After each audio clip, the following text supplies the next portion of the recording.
August 15, 1945. The sun beat down mercilessly on Camp Livingston, Louisiana, as Sergeant Eleanor Wills watched the unusual scene unfold before her. Dozens of Japanese women, prisoners of war captured during the Pacific Campaign, stood in rigid formation as the camp commander delivered news that should have sparked jubilation. "Japan has surrendered. The war is over. You are free to go," he announced through an interpreter. The women remained motionless, their faces masks of confusion rather than relief. Then something extraordinary happened, something that defied 4 years of wartime propaganda and centuries of cultural understanding. The senior Japanese prisoner, a former Imperial Navy nurse named Akiko Tanaka, stepped forward and bowed deeply.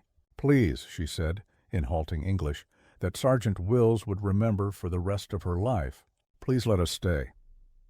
What Sergeant Wills witnessed that humid summer morning defied 15 years of carefully constructed Japanese imperial doctrine.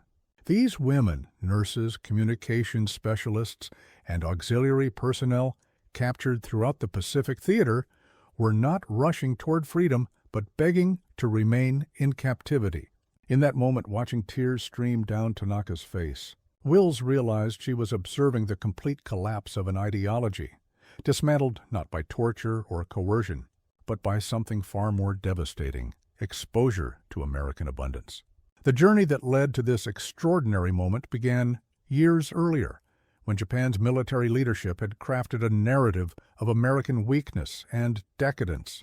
Throughout the 1930s, Japanese citizens were systematically conditioned to believe Americans were soft, undisciplined, and materially impoverished compared to the spiritually superior Japanese people. School children studied textbooks depicting Americans as physically weak and morally corrupt, unable to endure hardship. Military training manuals described U.S. soldiers as unwilling to sacrifice, lacking the spiritual fortitude that supposedly defined Japanese fighting spirit. Official propaganda from Tokyo portrayed America as a nation of contradictions, vast stretches of poverty punctuated by small islands of excessive wealth. Government-controlled newspapers regularly featured stories about breadlines, the Dust Bowl, and economic collapse.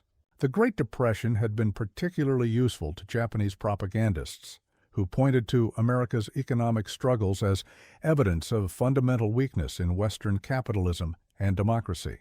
Imperial censors carefully controlled all information about the United States, ensuring that only images supporting this narrative reached the Japanese public. By 1941, when Japan launched its surprise attack on Pearl Harbor, the average Japanese citizen knew, with absolute certainty, that Americans lived in material conditions far inferior to those in Japan. They understood that American industrial capacity was exaggerated, that American farmland was depleted, and that American workers were lazy and inefficient. These weren't simply opinions, they were articles of faith, reinforced through every channel of communication available to the imperial government. Japanese military strategy relied heavily on this belief system. Planners anticipated that the spiritually weak Americans would quickly sue for peace after suffering initial defeats. Admiral Isoroku Yamamoto, despite his famous misgivings about awakening a sleeping giant, nevertheless prepared for a war against a nation that his colleagues believed lacked the material resources and spiritual fortitude for a prolonged conflict. The Japanese military leadership was aware of certain American advantages, particularly in raw materials and potential industrial capacity. However, they critically underestimated how quickly and effectively those advantages could be mobilized. More importantly, they failed to anticipate how exposure to American abundance would affect their own people when confronted with irrefutable evidence that contradicted everything they had been taught. This story is about that confrontation, the moment when propaganda collides with reality, when carefully constructed beliefs shatter against the immovable object of evidence. It began not with grand strategy or diplomatic maneuvers, but with something as simple as a slice of white bread. Lieutenant Yumiko Sato had been captured in the Philippines in May 1942 after the fall of Corregidor. As a communications specialist attached to the Imperial Japanese Navy, she expected interrogation, possibly torture, and certainly deprivation. What she received instead was a processed white bread sandwich with sliced ham and cheese, food that had been described as rare luxuries in America, served casually to a prisoner of war. "I was certain it was a trick," she later wrote in a letter smuggled back to her family in Kyoto. "I thought they were showing me special treatment to make me speak. I refused to eat at first, waiting for the real American rations to appear. When I realized this was the standard food for everyone, even prisoners, I began to question everything I had been taught." Sato was among the first wave of approximately 873 female Japanese personnel captured by American forces throughout the Pacific Campaign. Initially held at temporary facilities near combat zones, they were eventually transported to the continental United States and interned at specialized women's compounds at Camp Livingston, Louisiana, and Fort Bliss, Texas. These facilities, originally constructed to house the Women's Army Corps, offered accommodations that unintentionally became instruments of ideological warfare. Captain Robert Montgomery, who supervised the transfer of the first group of 46 female prisoners to Camp Livingston in August 1942, recorded their reactions in his official report. Subject prisoners appeared visibly shocked upon viewing their quarters. Several required reassurance that they were indeed being shown to prisoner barracks rather than officer accommodations. One prisoner, Lieutenant K. Matsumoto, became emotionally overwhelmed upon seeing indoor plumbing and had to be medically attended. The barracks that provoked such reactions were standard-issue military structures, simple by American standards, but featuring amenities that were uncommon in pre-war Japan. Electric lighting, indoor toilets, hot and cold running water, and central heating represented a standard of living that many of the prisoners associated only with the Japanese elite. Even more disorienting was the casual manner in which these luxuries were treated by their American guards. "The American women waste water in a way that would be criminal in Japan," wrote Nurse Chio Yamamoto in a diary later recovered by occupation authorities. "They leave taps running while brushing teeth. They take showers daily, sometimes twice daily in this heat." When I asked Sergeant Miller why they do not conserve water, she looked confused and said, "There's plenty more where that came from." I did not believe her until they showed me the water treatment facility that serves the camp. It processes more water daily than my entire hometown used in a month. These initial impressions were merely the beginning of a systematic dismantling of imperial propaganda that would occur over the next 3 years. As the women settled into captivity, their exposure to American material abundance accelerated, creating cognitive dissonance that proved increasingly difficult to reconcile with their previous beliefs. Food became the most immediate and visceral challenge to Japanese propaganda. The standard POW ration, while reduced from that of American personnel, still provided approximately 3,200 calories daily, significantly more than many of the women had regularly consumed in Japan, where wartime rationing had reduced civilian intake to approximately 1,800 calories by 1942. More shocking than the quantity was the variety and quality of food available. Sergeant Marion Jenkins, who supervised the camp kitchen, recorded numerous instances of prisoners questioning the authenticity of their meals. "They keep asking if this is special treatment," she wrote in October 1942. "I had to take 3 of them on a tour of our warehouse to convince them that we weren't depleting local supplies to feed them." Lieutenant Tanaka became visibly upset upon seeing our potato storage, which contained more potatoes than her hometown received in monthly rations. She asked repeatedly if this was the main food warehouse for Louisiana. She couldn't comprehend that it was just for our camp. The prisoners' disbelief extended beyond food to every aspect of American material culture they encountered. Medical supplies, clothing, mechanical equipment, and even items considered disposable became sources of astonishment. Captain Julia Rodriguez, the medical officer assigned to the women's compound, documented the reaction when she discarded partially used rolls of medical gauze after treating minor injuries. Nurse Ikeda retrieved the gauze from the waste bin and asked why I was throwing away valuable medical supplies, Rodriguez reported.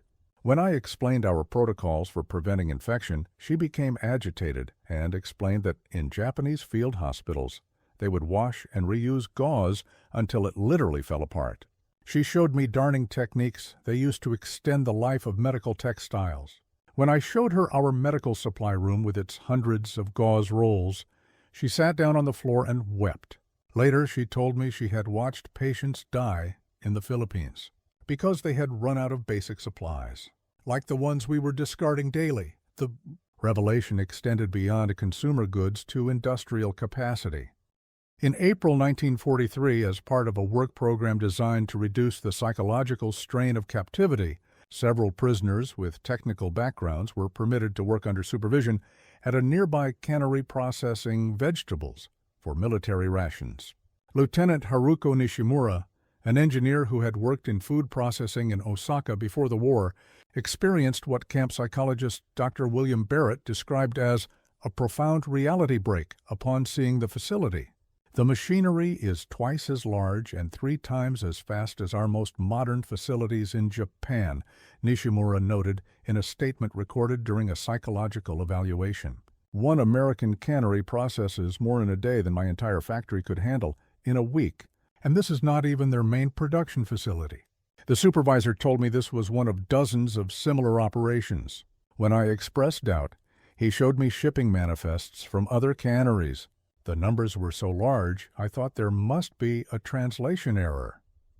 When Nishimura learned that much of this production was destined not for frontline troops, but for Lend-Lease shipments to allies, she reportedly became physically ill.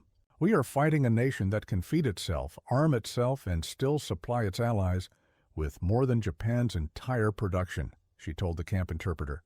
How did we not know this? This question, how did we not know, became increasingly common among the prisoners as their exposure to American abundance continued. The answer, of course, lay in the comprehensive system of information control that had existed in Imperial Japan.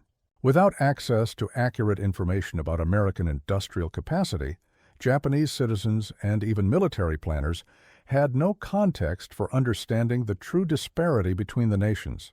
This disparity became painfully clear through countless small encounters.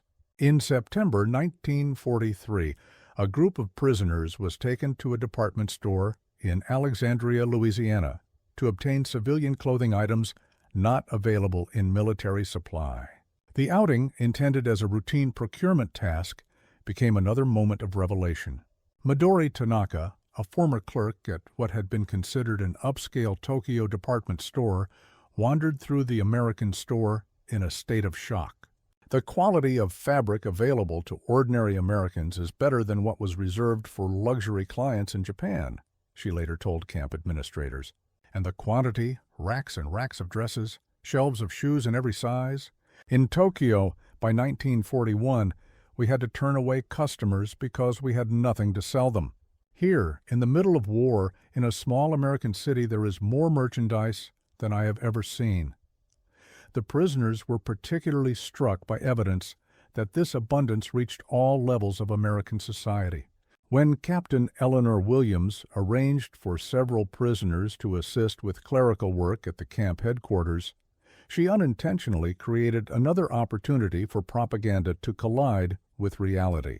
As the prisoners worked alongside American enlisted personnel, they observed the personal possessions and daily habits that revealed the standard of living enjoyed by even junior military members. Corporal Davis showed me a photograph of her family's farm in Iowa, reported Yoshiko Abe, a former agricultural ministry clerk. They own 2 tractors for a single-family farm. The daughter of a farmer owns a wristwatch, leather shoes, and has a high school education. When I expressed surprise, Davis seemed confused by my reaction. She said her family was not wealthy, just average farmers. In Japan, a family that owned a tractor would be considered very prosperous. A family with 2 would be among the wealthiest in a village. These revelations extended to the personal backgrounds of their American guards. Many of the Women's Army Corps personnel assigned to the camp came from working-class backgrounds that would have placed them among the middle or upper middle class in Japanese society. Their casual references to automobiles, household appliances, and educational opportunities created a comprehensive picture of American life that contradicted everything the prisoners had been taught. Lieutenant Noriko Suzuki, who had worked as a typist for the Japanese Navy headquarters in Tokyo, formed an unlikely friendship with her counterpart, Sergeant Ruth Goldman, who had held a similar position at a manufacturing company before joining the bivouac. Their conversations about pre-war life became a systematic comparison of living, standards that left Suzuki increasingly disturbed. Goldman-san spoke of her modest apartment in Chicago. Suzuki recorded in a journal later donated to the National Archives. She described an electric refrigerator, a telephone, a radio, and her own private bathroom. She mentioned these things without pride, as if they were completely ordinary. When I told her that my family, my father is a respected government official, had none of these things in our home in Tokyo, she thought I was joking. But Japan is a modern country, she said. I did not know how to explain that what Americans consider basic necessities are luxuries in Japan, even for the professional class. By mid-1944, the accumulated evidence of American material superiority had created a crisis of faith among many of the prisoners. Their diaries, letters, and interviews reveal a painful process of reconciling reality with the lifetime of propaganda they had absorbed. Some responded with denial, insisting that they were being shown a false version of America or that the abundance they witnessed was somehow unsustainable. Others experienced depression as they confronted the implications of what they were learning, not just for the likely outcome of the war, but for their understanding of their own society. Captain Sumiko Ito, who had served as an administrator at a naval hospital in Yokosuka before her capture in the Marshall Islands, documented this psychological struggle in remarkable detail. I was raised to believe that spiritual strength would always triumph over material advantage, she wrote. We were taught that Americans were soft, that they would break under pressure because they were accustomed to comfort. Now I live among them, and I see that their comfort does not make them weak, it makes them strong. They fight far from home, not from desperation, but from choice. And they fight with weapons of astonishing quality, in overwhelming numbers. The abundance I see here is not despite the war effort, but because of the capacity that makes that effort possible. This realization that material abundance and industrial capacity translated directly to military power spread among the prisoners as news of Allied advances reached them through approved channels. The women were permitted access to censored newspapers and radio broadcasts, which, even with their pro-American slant, provided enough information to track the war's trajectory.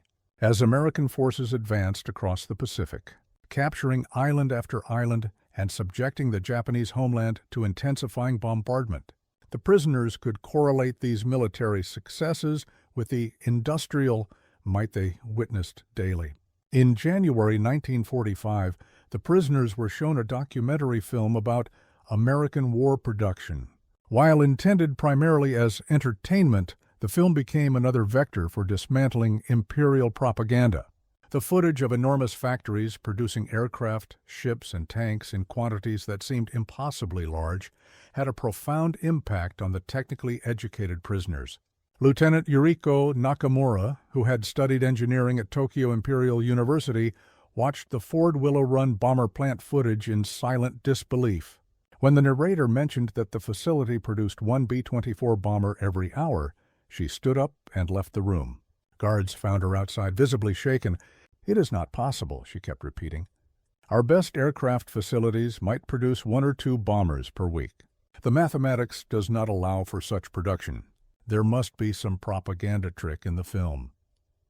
When offered the opportunity to study technical journals that confirm these production figures, Nakamura initially refused, saying, "If I accept this is true, then I must accept that everything I was taught about our nation's position in the world is false."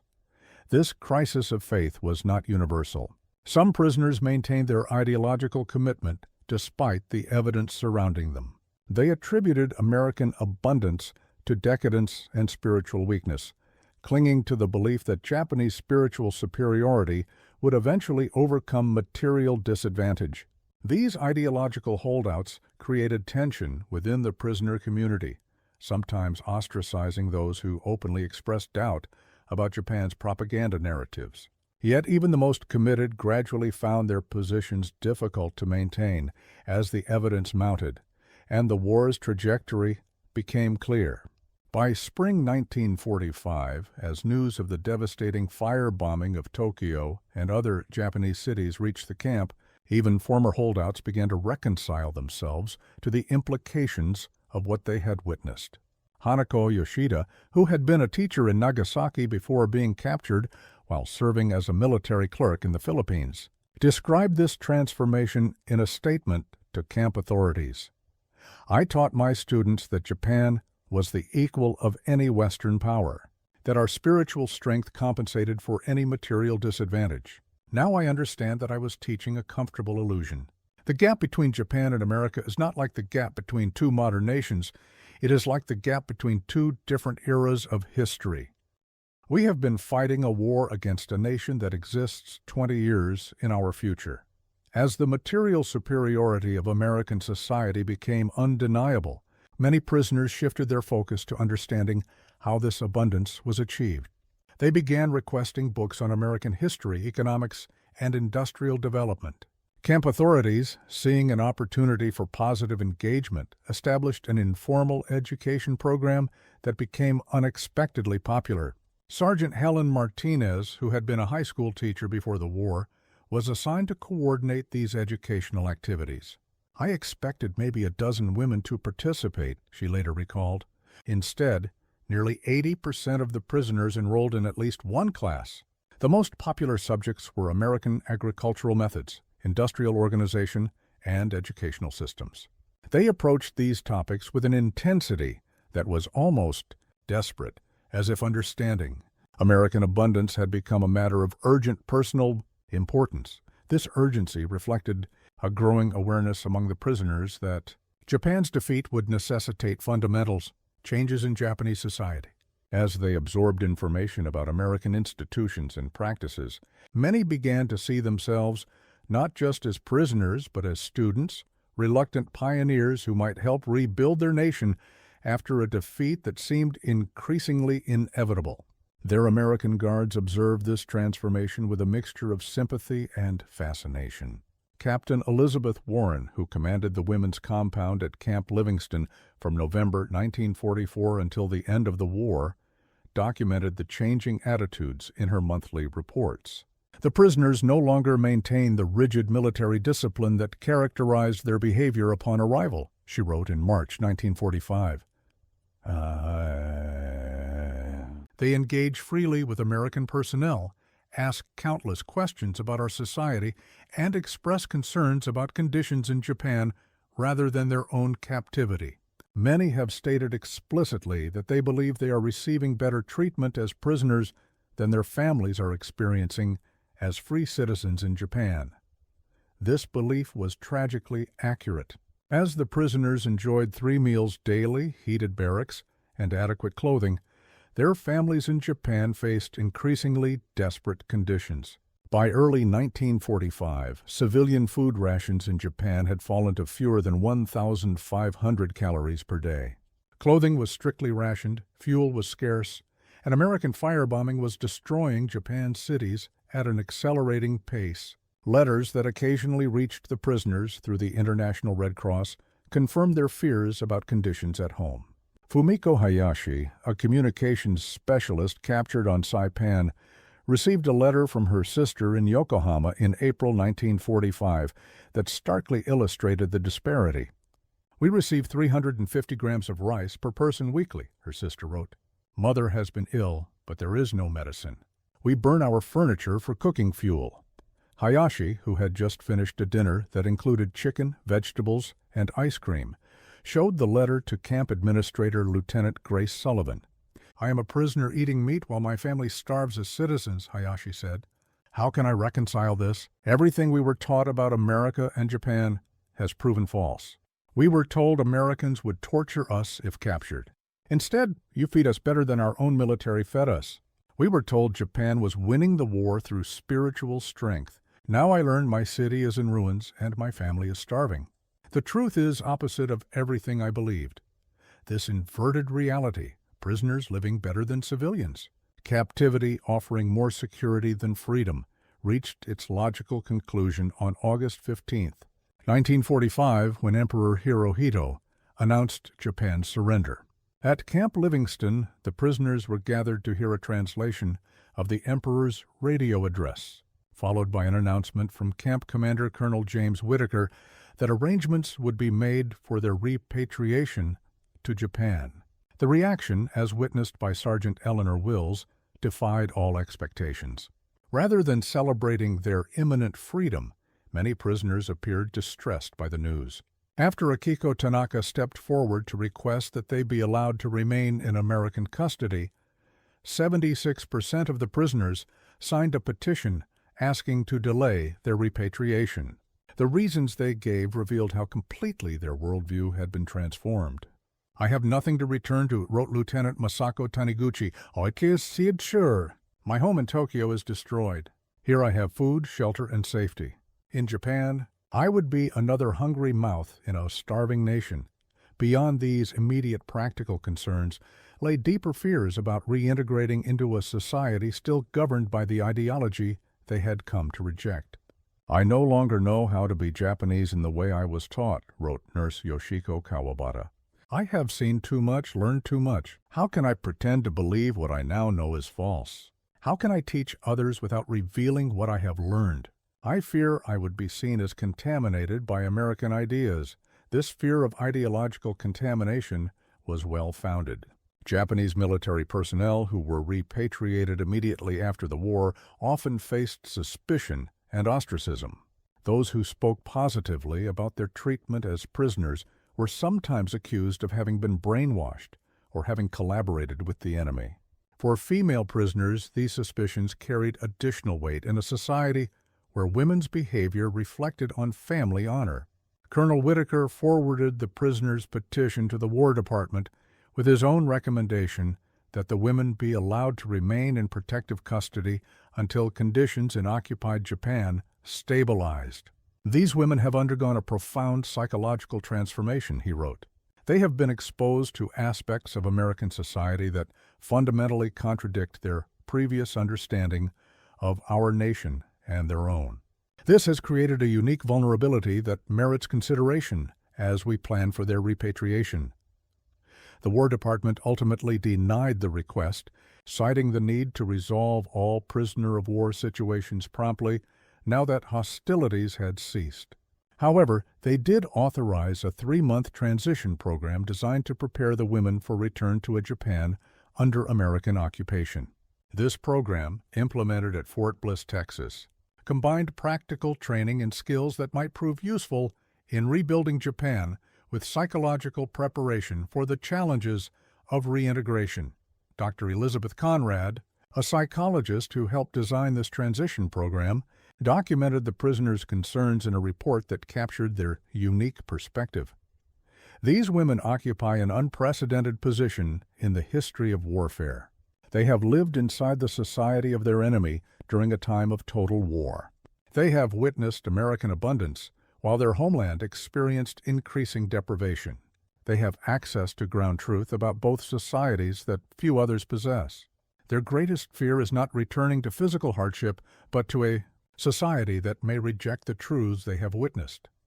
The transition program attempted to address these fears by framing the prisoners' experiences as valuable knowledge that could contribute to Japan's reconstruction.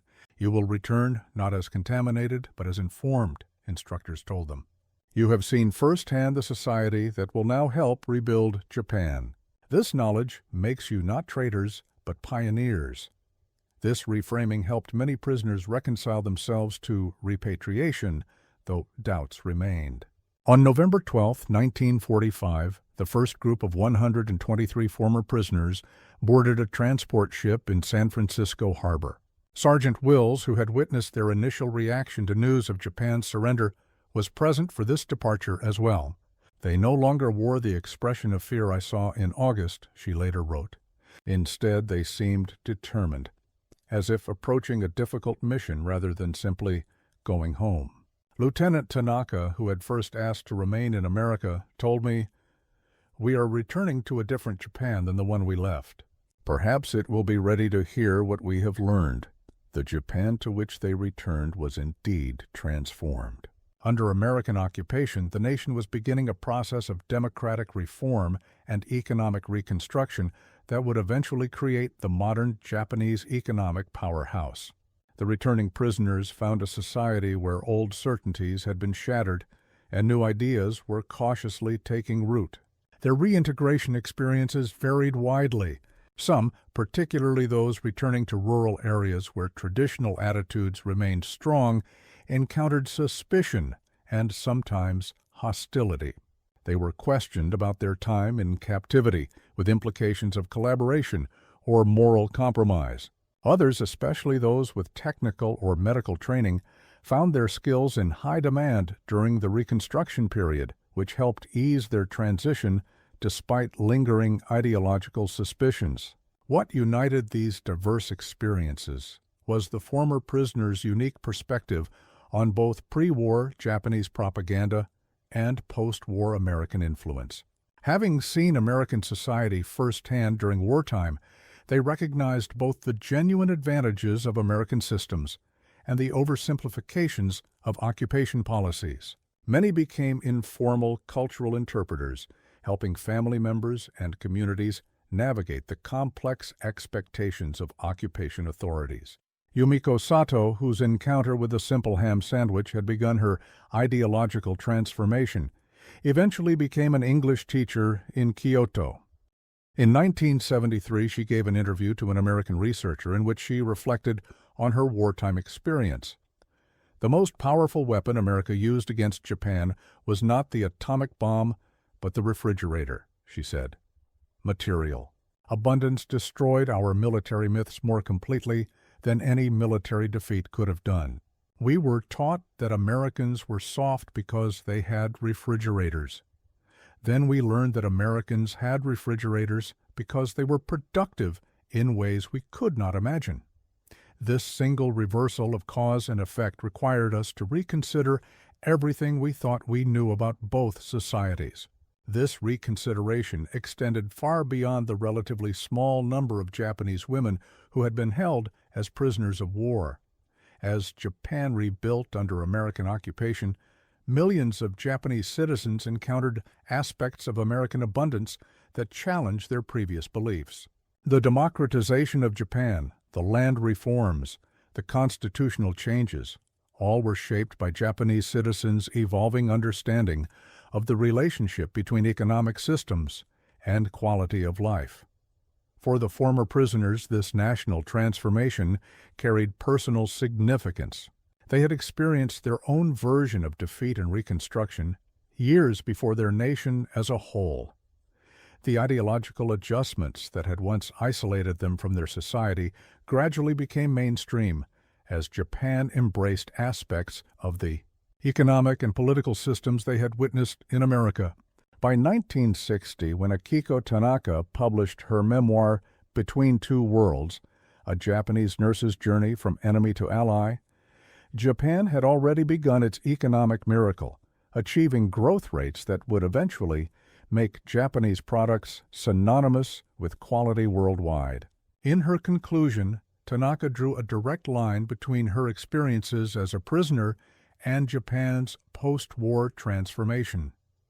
"In captivity, I saw an America that propaganda had hidden from us, not just an America of material abundance, but of systems that created that abundance." What seemed like a defeat became an education. Japan lost a war, but gained a future. I believe that those of us who saw America during the war helped our nation understand that this future did not require us to stop being Japanese, but to reimagine what being Japanese could mean in a world where spiritual strength and material progress could exist together. The story of these women, captured as enemies, transformed by exposure to American abundance, and returning as reluctant pioneers of a new understanding, offers a unique perspective on how ideologies collapse, not through argument or coercion, but through irrefutable evidence that contradicts fundamental beliefs. The ham sandwich that challenged Lieutenant Sato's understanding of American scarcity. The warehouse of potatoes that made Lieutenant Tanaka question Japanese agricultural efficiency. The casual waste of medical supplies that reduced Nurse Ikitas. To tears, these material realities accomplished what no propaganda could have done. On that August day in 1945, when Sergeant Eleanor Wills watched Japanese prisoners beg to remain in captivity rather than return to freedom, she witnessed the final stage of this ideological collapse. The women who stood before her, Colonel Whitaker, were no longer the dedicated adherents of imperial doctrine who had arrived at Camp Livingston. They had been transformed not by indoctrination, but by refrigerators, by abundant food, by functional plumbing, by the mundane miracles of American industrial capacity that propaganda had failed to prepare them for. In the decades that followed, as Japan rebuilt itself into an economic powerhouse and a close American ally, the experiences of these former prisoners took on new significance. Their journey from enemies to allies in miniature foreshadowed their nation's larger transformation. What began with 873 women discovering the gap between propaganda and reality ultimately contributed to a new relationship between former enemies that would help shape the modern world. Today, as visitors to Tokyo marvel at Japan's technological prowess and material abundance, few remember the women who once begged to remain prisoners rather than return to a homeland devastated by beliefs they no longer shared. Yet their story remains a powerful reminder of how quickly certainties can collapse when confronted with overwhelming evidence, and how prosperity can sometimes be the most revolutionary force of all.